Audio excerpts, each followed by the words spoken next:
Yeah, welcome back to Silverstone, Mercedes launch day, and great to talk to Lewis Hamilton. Lovely seeing you here, Lewis. I will shake your hand again. Let's go. I've still got a rubbish handshake, very weak. But listen, you're smiling. It strikes me there were tough times last year, but you stayed positive. You tried to energise the team, the factory, and everything.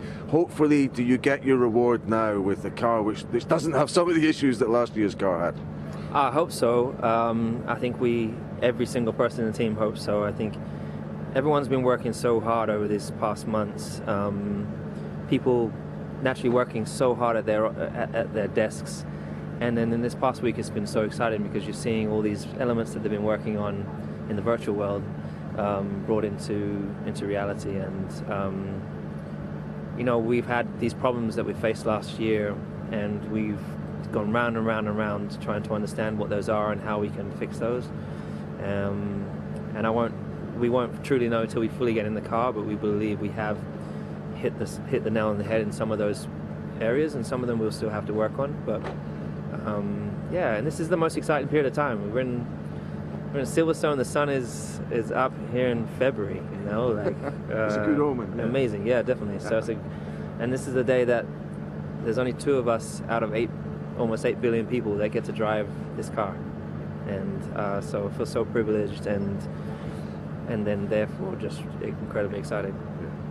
The car is black, and I know it's not predominantly because of the kind of messaging we had in 2020, but maybe there's still echoes of that, and I wondered if it's a moment to talk about Ignite and also Mission 44 and what's going on there, because tangible things happening. Yeah, so the car in 2020 was going black, was removing silver from the car and going to black was a huge step for Mercedes in just acknowledging the social issues there are, and our commitment to making change not only within our team but within the sport and the wider society. Then we started Ignite as a team, which is focused on supporting organizations and trying to really pilot and push for change within the sport.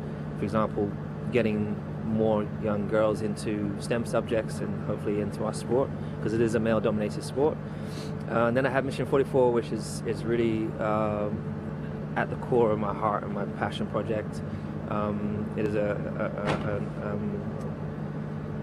non-profit organization. It is very, very diverse, and I am on Zooms every week with our CEO and with the team. We have some exciting new partnerships this year. There's going to be quite a lot of rollout this year, and just really supporting organizations, particularly that are already on the ground in education, particularly in some of the communities that are really struggling with some of the barriers that kids are struggling to get into STEM subjects, for example, expulsions, which we're doing actually with Sky, which is awesome. Another one is gender equality.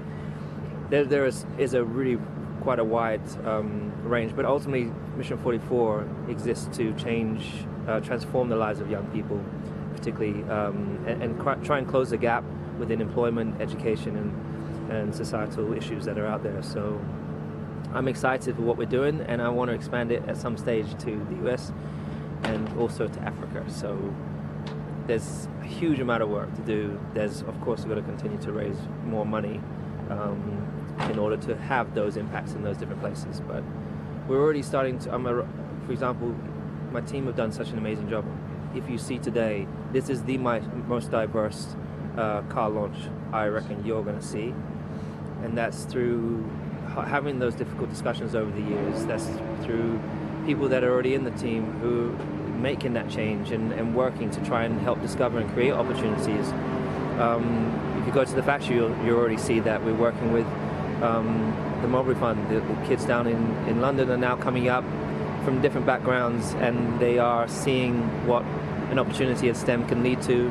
They're going back doing studies on that and talking to all their classmates about it. So we're starting to see a lot more excitement from people, and we've got to continue to work on representation. But I think we've got a great leader within Stefano who has great hopes and vision for the sport. And and I'm going to continue to do what I do. Since you mentioned, I know, I'm looking at the clock. I'm going to quickly squeeze in a couple more. I mean, talking about that, and I will ask you, you have gone and spoken to Mohammed bin Sulayem, and I think you've got on a personal level okay with him from what I gather. I don't know, but he came out with this directive which the FIA is supposed to stand to empower, you know, disadvantaged groups, to promote diversity and all that kind of thing, and yet this statement came out saying that drivers couldn't be political. Will you continue to stand up and for all the things you have in the past? Will the team still be able to carry, for example, the Pride logo on the car and that kind of thing? Will you do that? 100%. So, yeah, look, these issues are still so important to be spoken about. I think we've seen over the past couple of years how great it has been to bring about awareness to things, spark conversation, hold organizations and people accountable in order for us to move forward. I think we've come a long way. I think we've seen great progress, but there's more to do. And we are still going to places where there's still issues, and I know there's work being done in those places too, and it can take time, but I'm going to continue to be me and continue to fight for things I'm passionate about. I will never let anyone stop me from doing that. So what will be, and you know, I'll show up the way I always do. Oh, you will. Okay, finally then, I know you've started talks with Toto about the new deal. I wonder if the time scale of it is less important in terms of your career and finishing off this masterpiece, which it is. It's if you can complete the mission, is it title number 8? Is as long as it takes to get that? Is that what's in your mind rather than I need a 2-year deal or a 3-year deal or whatever? Right now, I'm just trying to live in the moment. I'm just trying to live. I'm trying to just be happy. I'm trying to just enjoy my job. I'm trying to elevate myself both like spiritually, mentally, and physically to be the best driver that I believe. You know, to really try and reach my full potential always. I love working with a team. This has been my life for such a long time. I feel currently fit enough and deserving of my position. So I'm going to continue to go for a bit. And of course our goal is to win a world championship. It's like the championship we're trying to win. I'm not thinking about an 8th. I'm thinking about a world championship, like it's our first. So that's how I'm approaching it, and I believe I've got the right team in order to do that, so I'll be so proud if I could do that for this team again.